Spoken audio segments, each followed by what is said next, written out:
Donc, je suis avec Monsieur Mello, c'est ça? Oui, Mello, Mello. H.R. Mello. Alors, finalement, toi, tu dis, si je comprends bien, que on se tutoie, hein, tu Oui. d'accord, autrement on peut se tutoyer. On peut se tutoyer. On peut se tutoyer. Puisque tu tutoies Dieu, tu peux me tutoyer. Et puis en hébreu, on se tutoie, de toute façon. Tu dis que les prophètes ne proposent pas de se retrouver à Sion, en quelque sorte. À aucun endroit, la promesse de la terre est conditionnée toujours à l'observation des commandements des lois. Et quand on étudie de façon juste, honnête, les textes prophétiques, on se rend compte que jusqu'au jour d'aujourd'hui, Israël a échoué. Sinon, si Israël n'avait pas échoué, on serait sur la terre, l'agneau et le lion cohabiteraient, comme dit Esaïe, et tout irait bien dans le meilleur des mondes. Donc il s'est passé quelque chose, il y a quelque chose qui a fait que la mission n'a pas été remplie. Et les prophètes le disent chaque fois, la mission n'a pas été remplie parce que nous n'avons pas, en tant qu'Israël, rempli notre mission, c'est-à-dire observer les commandements. Alors, je faisais une petite incidente. Est-ce que, je ne vais pas poser une question un peu provocatrice, est-ce que c'est pas aussi ce que disent les chrétiens? Oui, alors on répète souvent cet argument. Les chrétiens sont chrétiens, mais ils peuvent dire des choses intéressantes Oui, de temps en temps. Notamment, ils s'intéressent à la Nouvelle Alliance. À la Nouvelle Alliance. Alors, c'est un petit peu compliqué dans la mesure où, quand on parle de chrétiens, il y a l'Église catholique, il y a les protestants, il y a un tas de choses dedans et ça part un peu dans tous les sens. Alors, la question que tu me poses, est que tu me parles des catholiques, des protestants, pour pouvoir, parce qu'ils n'ont pas la même théologie. Non, je ne me pose pas de questions précises. Je dis simplement que l'argument de l'échec a été instrumentalisé aussi par ces gens-là. Bien sûr, bien sûr, bien sûr. Mais sortons de ce contexte instrumentalisation et tout, même si ça existe, même si c'est vrai, mais il faut essayer de regarder le texte qui dit le texte, tout simplement. Oui. Après, on peut aller prendre ce que nos maîtres ont écrit pour avoir une meilleure compréhension, ou on peut ne pas être d'accord aussi avec la compréhension du moment. Mais à mon avis, il faut partir comme si le texte était vierge. Alors, je vais poser une question. Cette désobéissance, à ton avis, très concrètement, en quoi consiste-t-elle cette désobéissance? À quoi ont-ils désobéi de manière particulièrement centrale? Mais ils n'ont pas observé les commandements. Non, alors, tout simplement. Non, mais je ça. répète simplement. Oui. Après, on peut détailler. Après, pour détailler, il faudrait éventuellement un autre moment. Donc, c'est tout simplement l'idée du non-respect des commandements, des 613 mitzvot, etc. Du non-respect, c'est-à-dire de ne pas s'occuper de la veuve et l'orphelin, Oui. Tout ce qui découle d'une société où Dieu est, comment dirais-je, où Dieu le roi. Puisqu'il est dit, je vous ai choisi comme peuple et vous me choisirez comme roi. Alors, autre question. Est-ce que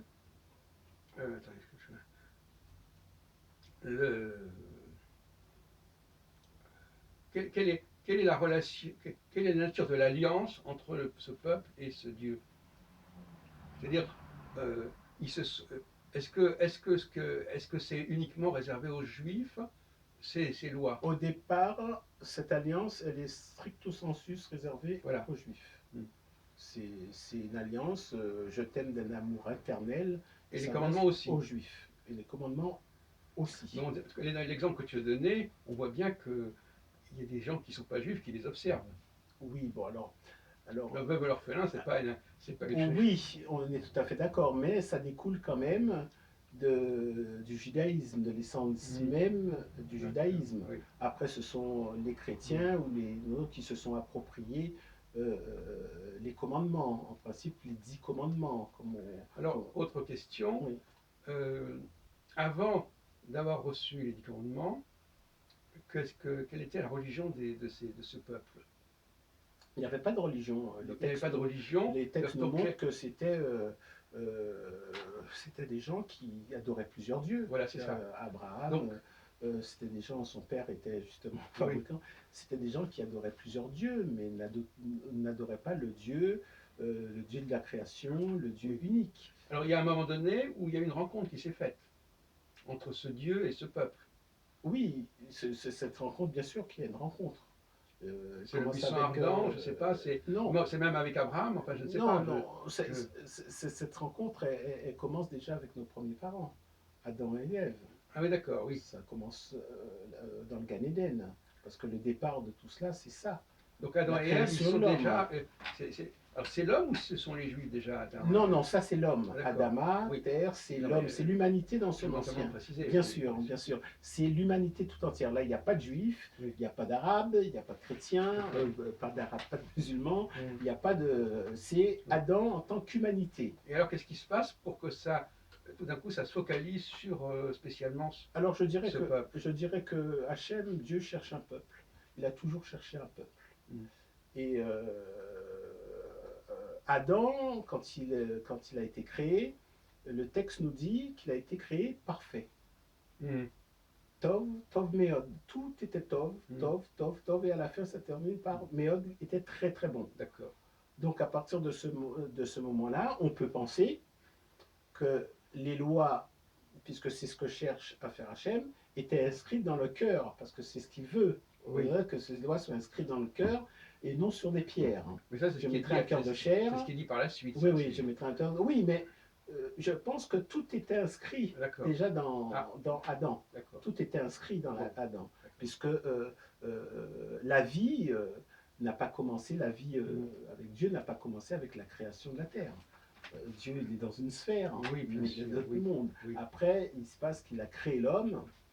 Alors, à ton avis, pourquoi est-ce que, justement, donc, cette focalisation, quelle était la raison, quel était l'intérêt, en quelque sorte, pour Hachem de créer une alliance exclusive, en quelque sorte, avec ce peuple?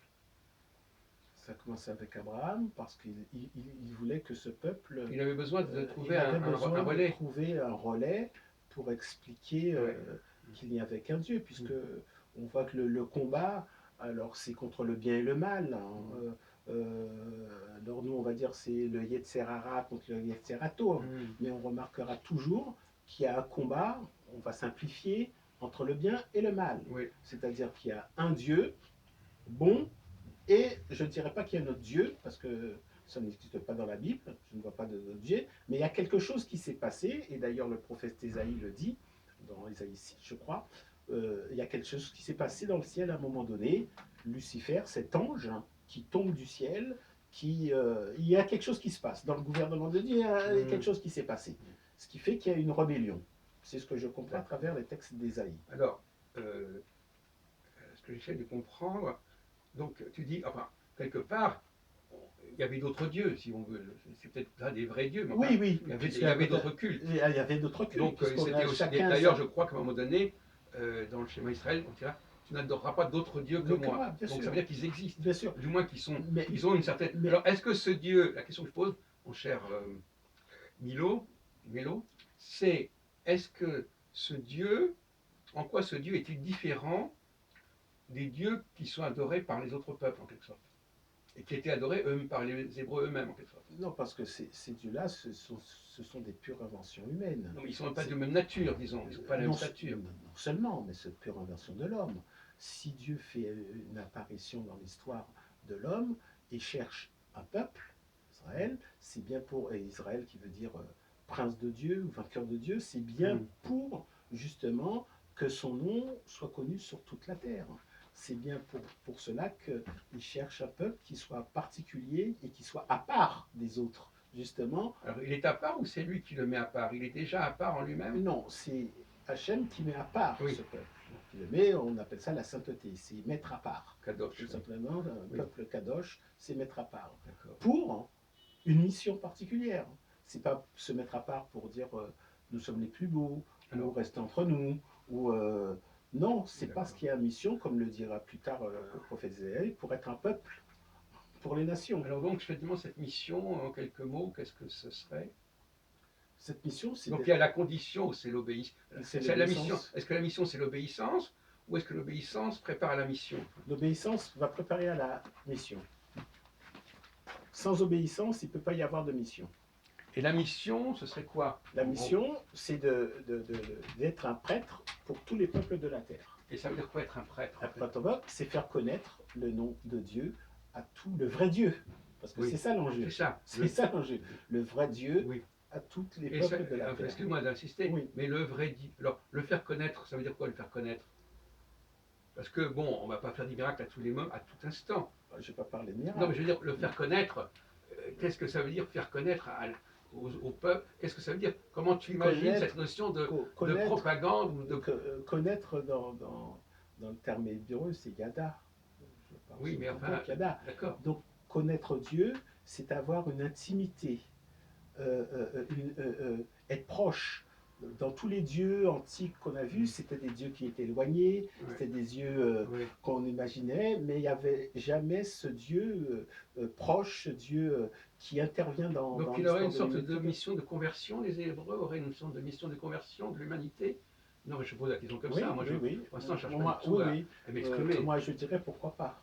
J'essaie de traduire tes pourquoi propos, pas puisque, parce que c'est comme ça que mission de faire connaître, c'est une forme de conversion. Mais la question de savoir si cette conversion, la fameuse question, est-ce que cette conversion veut dire simplement ce sont des populations qui vont reconnaître le peuple hébreu et son Dieu, ou c'est des populations qui vont vouloir devenir comme les Juifs, comme les Hébreux? Non, c'est par un comportement qui fera, et c'est Isaïe encore qui le dit, que c'est dans le livre de Malachie exactement, qu'il dit vous verrez 10 juifs et vous viendrez les saisir par le pan de leurs vêtements et nous dirons nous venons avec vous car nous avons vu que Dieu est avec vous. Donc c'est par un comportement qui fera que les nations, les goïms, accepteront, diront oui, Dieu est avec vous. Il est avec vous, il n'est pas avec nous. Non, il est avec vous. C'est-à-dire c'est par un comportement. Eux-mêmes, comment ils vont se comporter à partir de ça? Est-ce qu'ils vont... Ils vont reconnaître Dieu. Ils vont reconnaître Dieu, et ils vont reconnaître aussi les Hébreux comme étant le porte-parole de ce Dieu. Ils ne vont pas devenir juifs en quelque sorte. Parce que conversion, c'est assez oui. Parce que les chrétiens en même temps, ils sont ça, ils reconnaissent les juifs, mais ils se présentent comme eux, ils veulent les remplacer. Bon, tout ça, ça a été perverti. On a vu ce que ça a donné avec les catholiques, Moyen-Âge. Donc là, ce que tu proposes, c'est une reconnaissance, mais pas une identification. Non, c'est une reconnaissance que Dieu est Dieu et que les lois qui ont été données, qui sont porteurs de vie, ces lois-là, comme le dit le texte, par le peuple d'Israël, sont là. Donc, je ne parle pas de conversion dans le sens où on va convertir les gens. Non, les gens viendront d'eux-mêmes. Le texte le dit, nous venons avec vous. Ce n'est pas nous qui leur disons de venir. Nous venons avec vous parce que nous avons vu que Dieu est avec vous. Oui. Et comment ils ont vu que Dieu et comment ils ont vu que Dieu est avec nous, c'est dans la manière de vivre, cette sainteté qui est dégagée par rapport à la mission de ce peuple, qui va faire que les gens diront à un moment donné, dans les temps dans lesquels nous vivons, puisqu'on arrive au bout des 6000 ans. Avant, tu vois aussi oui. Si on comprend bien le livre de Daniel, Daniel justement, il est très prophétique. Tout l'état du monde et où on se trouve à l'horloge aujourd'hui. Les 4 bêtes. Voilà, moi c'est à partir de là que je me base pour dire ça.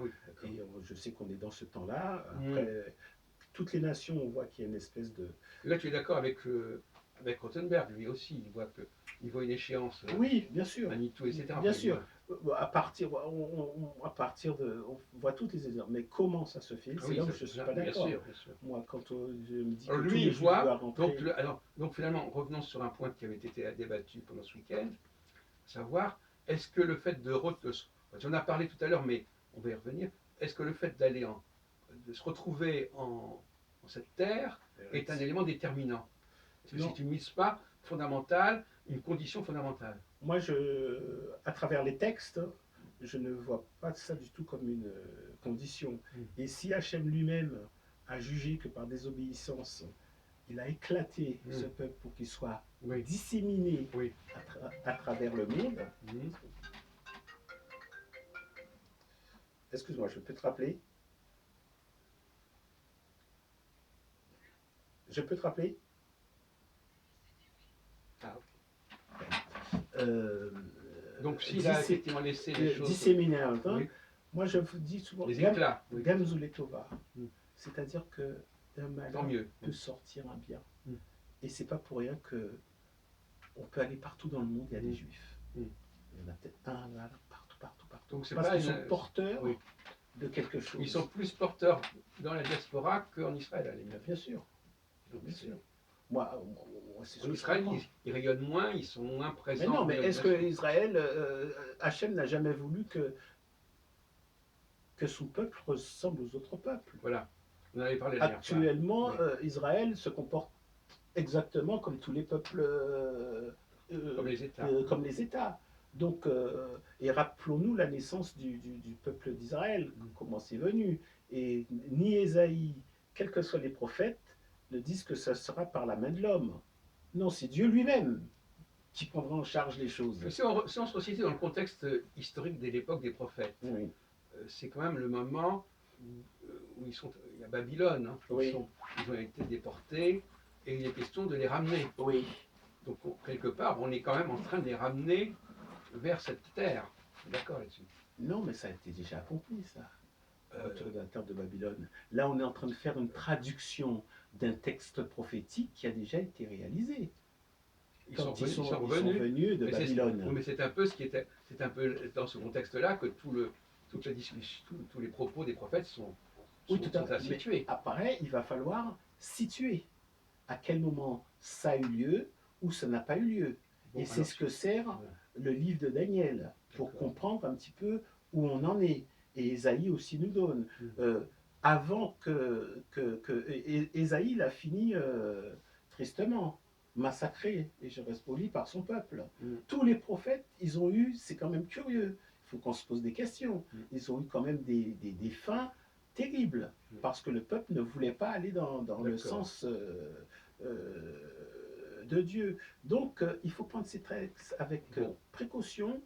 Est-ce que ça a déjà été accompli pour ne pas faire de fausses interprétations Oui, ou absolument. de double Parce interprétation, que comme peut-être- j'entends parce un petit peu. qu'effectivement, là je suis peut-être d'accord avec toi, parce qu'on n'a peut-être pas les mêmes lectures, mais quand je lis, je crois, Ézéchiel, Oui, il dit,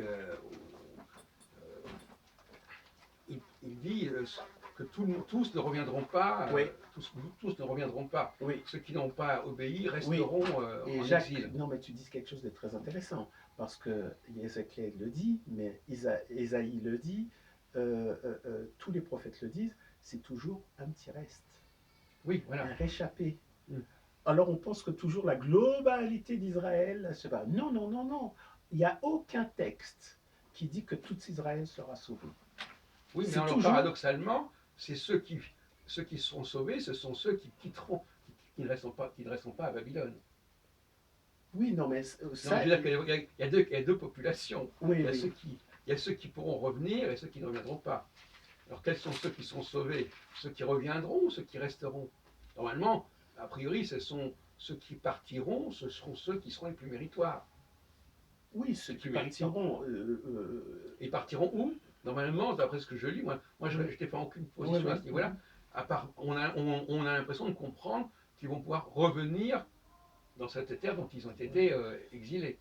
Alors moi, je me pose la question.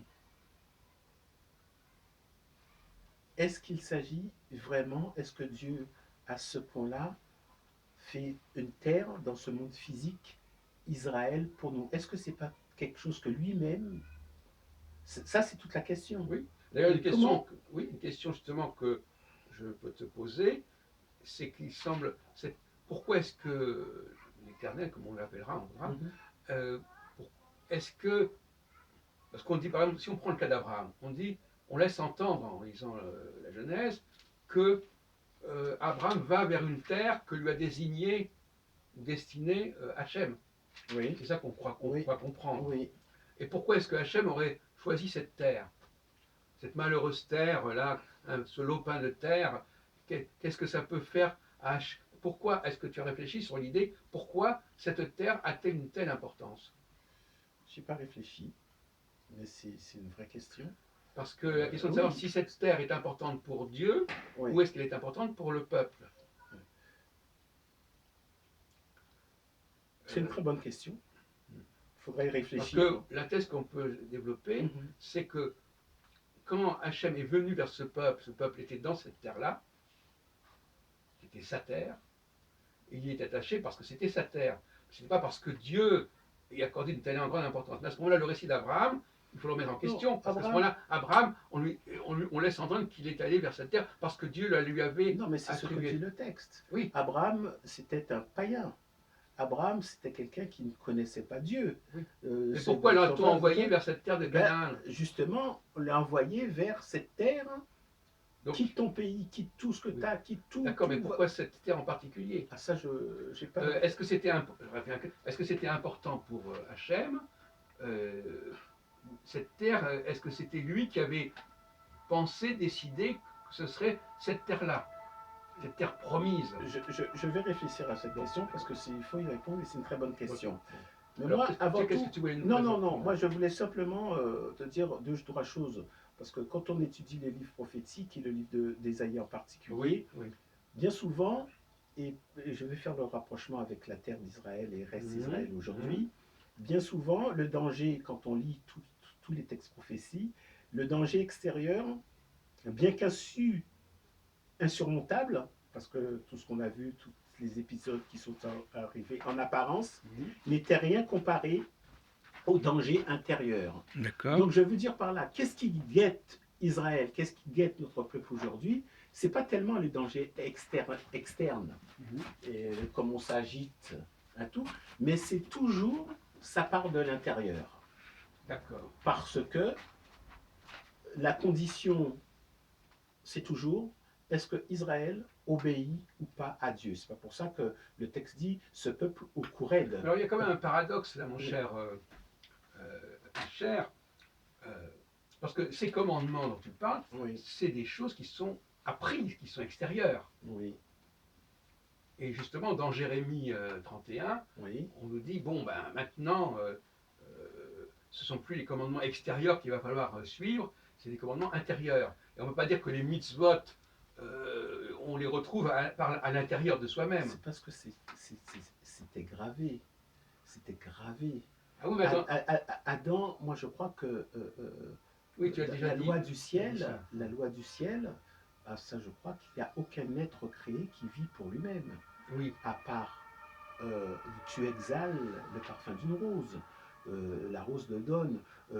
Quand on observe un petit peu la nature, tout sert à quelque chose, tout sert à un recommencement. Il n'y a que l'homme qui prend tout pour lui, oui, pour lui. ouais. Et je crois que c'est la loi du ciel, c'est-à-dire il n'y a aucun être qui vit pour lui-même. Chacun se bat pour le bonheur de l'autre. En tout cas, c'est comme ça que je comprends quand Oui. on lit tout le Je vois Tanakh. bien ma question c'est quels sont ces commandements qui sont gravés en notre cœur? C'est quand même quelque chose, c'est quelque chose qui c'est pas tu feras ceci ou tu feras cela, tu allumeras ou tu allumeras pas, etc. Jacques, au départ, hein. Quand Non, je ne parle moi, pas d'allumer ça, après ça a été nos rabbinim ont ajouté Oui. des choses pour donc c'est mettre pas, une haie donc sur c'était pas forcément Non, moi quand je focalisé sur parle, les 613 non, mitzvot. moi quand je parle, on a reçu 10 paroles. Ah oui, tu reviens aux 10 commandements, au On a décalogue. reçu le décalogue des 10 D'accord. paroles. Bon, d'accord. Après, on nous dit que dans la Torah orale, il y a eu tous les D'accord. 613 commandements. Mais c'est ça. Et c'est ce que l'humanité, c'est quand même curieux, c'est ce que l'humanité se sert pour toutes les lois morales que tu as dans les Oui. Péris. Ouais. C'est ce que Donc l'humanité. ça c'est déjà fait. Mais ça, c'est quelque chose qui doit être inscrit dans l'homme. Si on l'a Oui. marqué, affiché, tout, c'est que tu n'auras pas d'autre Dieu devant moi. De quoi on parle? Ma voiture peut être un Dieu. Ma femme peut être un C'est vrai, je Dieu. disais, la notion de Dieu est très, très, Non, mais c'est très ça. relative. Non, mais c'est ça. Tu n'auras pas. Il faut Oui. arriver à comprendre Oui. ce qu'il y a derrière tout ça. Tu ne prendras pas la femme de ton prochain. Tu ne. On assiste à quoi dans des sociétés à l'heure actuelle? Il n'y a plus aucune valeur. Tout est en dessous D'ailleurs, dessous. excuse-moi de t'interrompre, mais même dans le jardin d'Éden, quand la notion de nudité, par exemple, tout d'un coup, ils se sentent nus. Oui. Ça veut dire que quelque part, ils sentent un besoin de ils se sentent pas, ils se suffisent pas à eux-mêmes en quelque sorte. Oui. Donc ils vont faire appel à autre chose. Et Dieu leur confectionne d'ailleurs des tuniques De peau. de peau, etc. Alors, de peau. Oui, bien Donc sûr. c'est déjà une forme de déchéance quelque part. Pourquoi ne pas accepter sa nudité? C'est la connaissance. L'arbre de la vie, Oui. c'est parce qu'ils ont goûté à cet Ah, arbre-là. oui. Mais ça leur, au contraire, hein, ça leur a pas donné la joie. Alors, je voudrais poser une question complémentaire. Oui. Qu'est-ce que tu penses de cette création de la femme? Pourquoi est-ce que Dieu, qu'est-ce que c'est que cette femme qui est créée? Qu'est-ce qu'elle représente? Alors, à quoi elle sert, etc. Il n'est pas bon que l'homme soit seul. Oui, Donc Adam a remarqué que tous les animaux qui passaient devant lui, puisque c'est lui qui les a nommés, Mm. avaient un penchant, un pendant. oui. Donc Dieu a donné à... Mais quel est son rôle à la femme?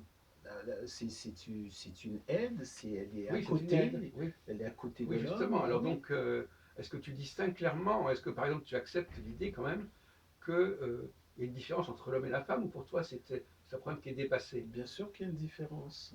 Ben, Il oui, y a mais alors, mâle et femelle. oui, Déjà, c'est une différence.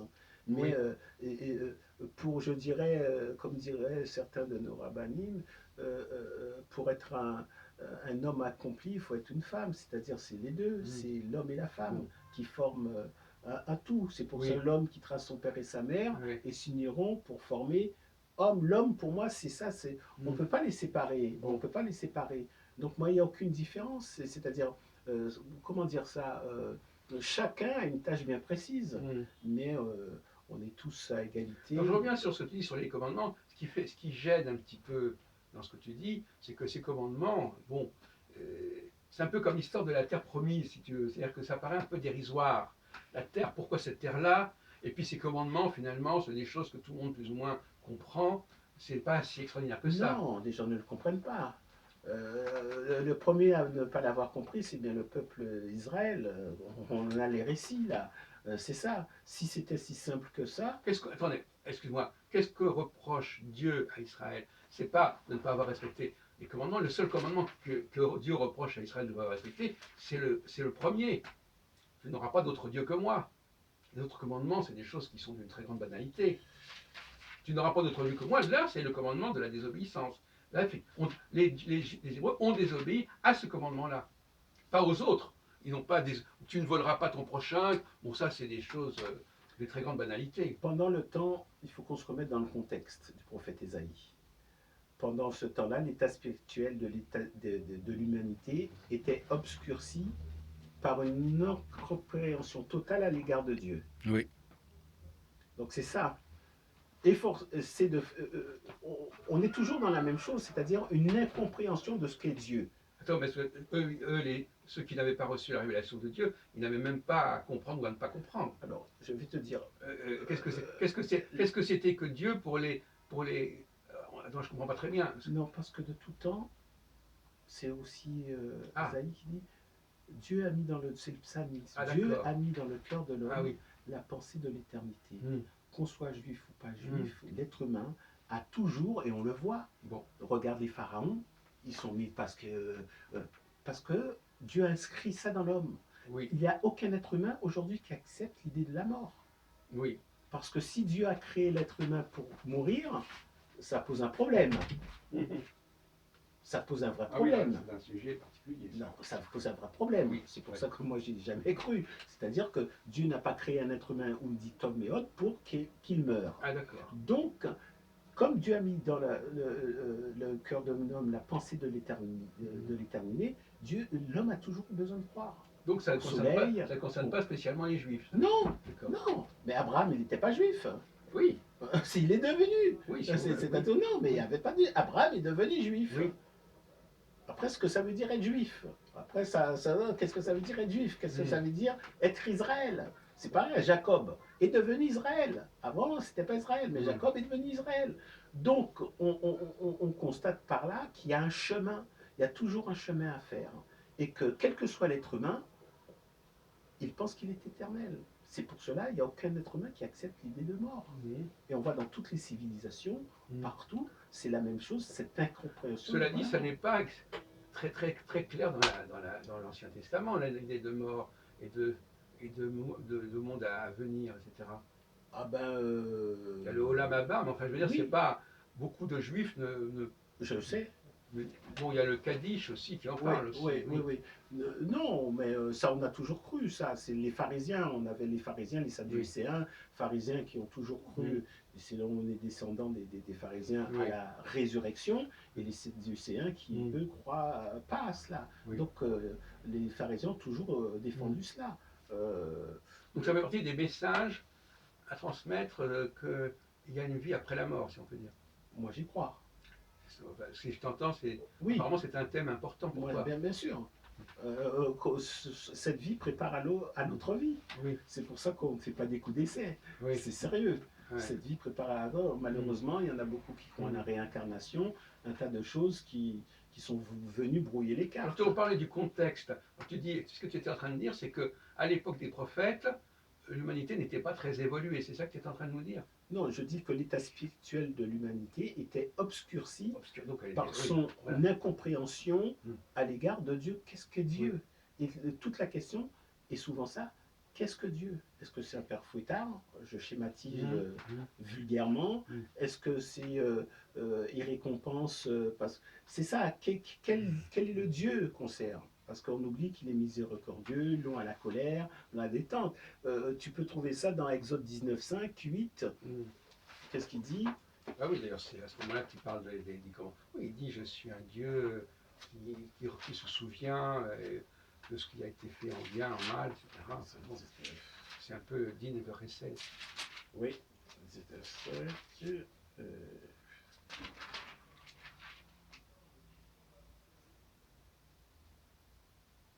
Désormais, si vous êtes docile à ma voix, si vous gardez mon alliance, vous serez mon trésor entre tous les peuples, car toute la terre est à moi, mais vous serez pour moi une dynastie de pontifes et une nation sainte.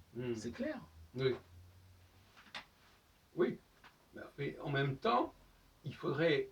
Moi, ce qui me gêne dans ce que tu dis, c'est qu'on ne perçoit pas la spécificité du message. Si on se contente de dire que c'est respecter le décalogue, ça ne va pas très loin. Hein. Et puis tout le monde peut le faire. Qu'est-ce qui fait? Quelles sont les vertus particulières des Juifs? En quoi les Hébreux ont-ils des facultés particulières qui justifient leur mission? Est-ce qu'ils ont quelque chose de spécial, les Juifs? Je vais te répondre à travers le texte. On t'écoute. Moshé de retour transmit au peuple toutes les paroles de l'Éternel et tous les statuts. Et le peuple entier s'écria d'une seule voix: tout ce qu'a prononcé l'Éternel, nous l'exécuterons. Moshé écrivit toutes les paroles de